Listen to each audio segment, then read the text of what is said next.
Yeah, peeps, it's Terse on the old squat box again, and it's not like I'm here to defend Superman, but Steve Shies, I'm not sure if I pronounced that right, Steve Shies, but you know, yeah, you and your mates got on,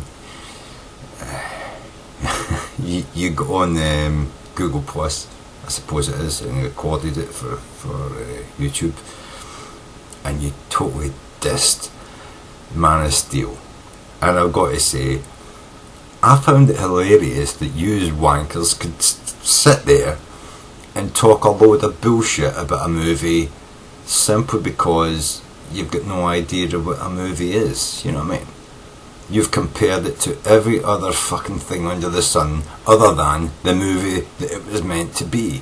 You compare it to this thing, you've compared it to that thing, you compare it to Japanese fucking, you know, what do you call it, noodle porn, you know what I mean? You know, and it's like, oh please. And I think the girl that you had on said, like, no, I don't think I've ever seen that before. Well, do you know what? We had noodle porn back in the 1950s. When the movie was made, it was, it's a well-known movie, a well-known story, a well-known book, but it was a version of the book where it was what do you call him, Captain Nemo and his submarine that blew up, you know, First World War wooden ships with his steel submarine, and it gets attacked by a fucking, you know, a gigantic what do you call it, pardon me, a gigantic not a gigantic squid, a gigantic octopus. And there's the first scene of squid sex, you know what I mean? When the squid starts to grab people off of the ship and wave them about in the air. That's the first tentacle sex you've ever seen. The Japanese didn't invent it, the British did. Right, so don't give me that shit, you know what I mean? You just went on and on and on about how, you know, it was crap and, you know, oh, this happened and that. You tell me a movie where you couldn't nitpick shit like that, Steve. Honestly, guy, you know, please, Steve. I mean, I like your other videos, but this review that you had, I didn't see your review of Man of Steel, I'm sorry to say. But I put up a review of Man of Steel, you should go and watch it. I think it's a fucking good movie. And if you've never seen any of the previous Supermen, and never read a Superman comic, if you're 12 or 15 year old and have never read a comic from the 50s, 60s or 70s, or never seen a movie from the 70s, 80s or 90s about Superman, I guarantee you this Superman movie is going to be good. Right? Because I see movies as they are. Constructs, you know, image, action, story, and, you know, an end sort of what you got, an end premise, you know, which is obviously portrayed at the beginning of the movie when his father talks to even the wife about, you know, the continuation of the species, the race, you know, and then the first time that Jor-El turns up and faces what do you call him, Superman, Kane or whatever his name is, you know what I mean, and tells him, you know, you've got the choice, you know, it's all about moral issues and moral decisions, and these are the things that have been put in stories from the beginning of time immemorial, and you seem to have missed all that. You seem to have went right down the lines of, let's just tear it apart because it's a Hollywood movie. And don't get me wrong, if I'd wanted to go down that line, I would have said the movie was a 3. But I gave the movie an 8 because this movie wasn't made for people like you and me. It was made for 12 and 15 year old guys. Like the movies when you were 12 and 15 year old were made for you. Now you go back to the movies that you watched when you were 12 and 15 and you tell me what your parents were saying about it. And I bet you they're telling, oh, they're trash, they're rubbish, they're nothing like the movies we watched, you know. And then you tell me why you're poo-pooing the movies of this generation. Why would you want to say that these movies are... You could say, like I said, these aren't movies for people of our age. They're movies for 12 and 15, and, you know, maybe even 16, 17, 18 year olds, you know. These are movies for the generation they're made for. And as far as I'm concerned, this is a brilliant movie.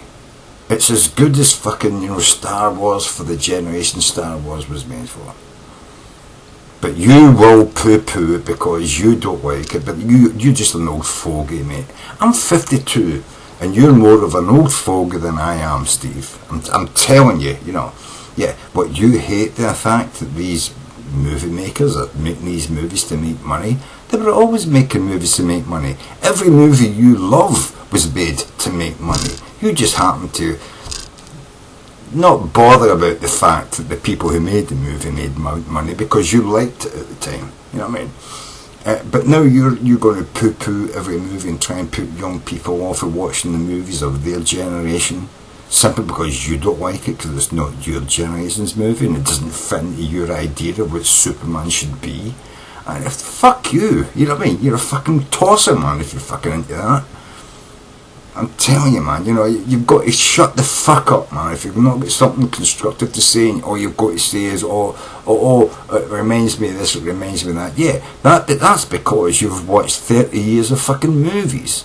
12 and 15-year-old kids haven't watched any movies yet. You've got to give them a chance to watch some movies and learn from it. And I don't think this was a bad movie to learn from.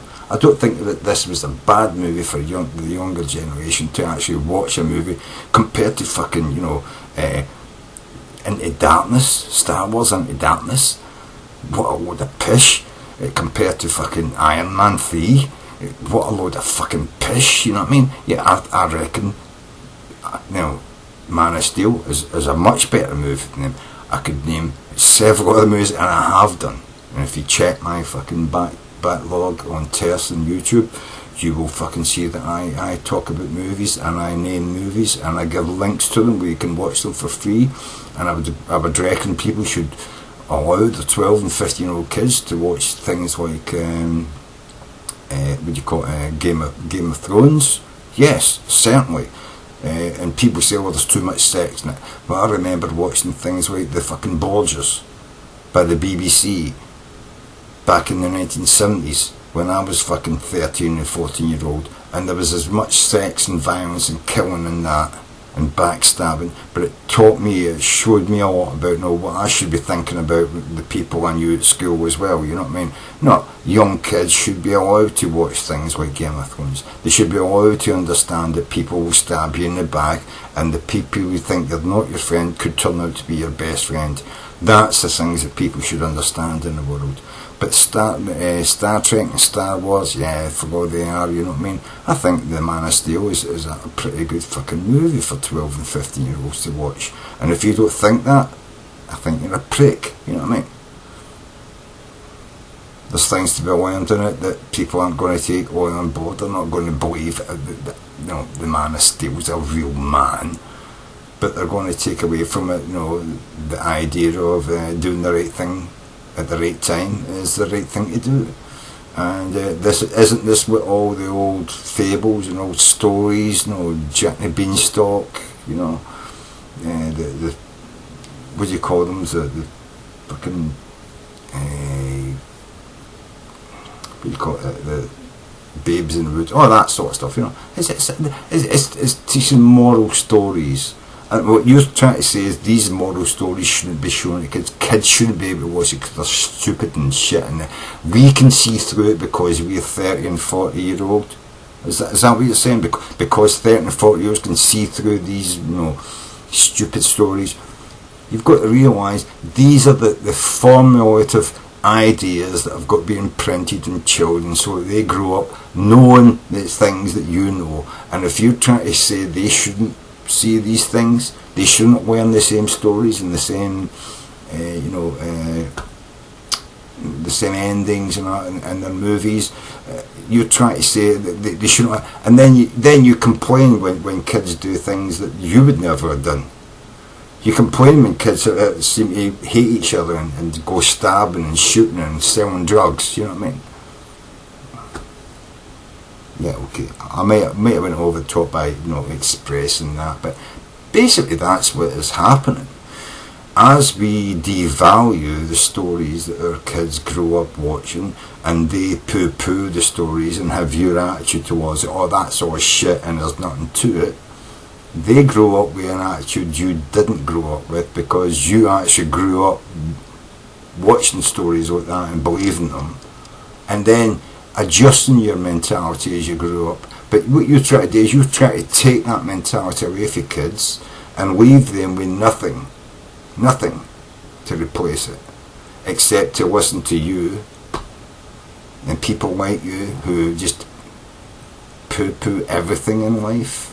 There's no moral standards, there's nothing we should look at. Or do you say, do you tell people, well, this is shit, but here's a better movie to watch? I would like to see that.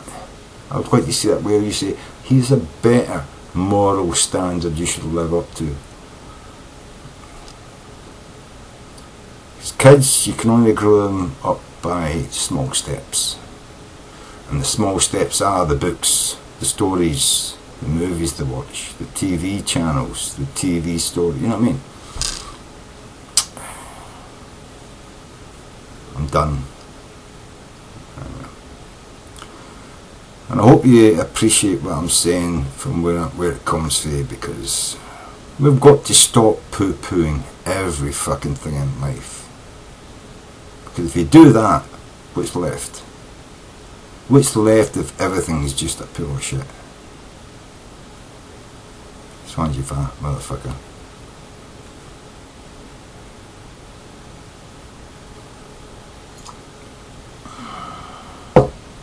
And it's not directed at you, Steve. I do that on the end of almost every video that I make. Swangy fucking fat motherfuckers.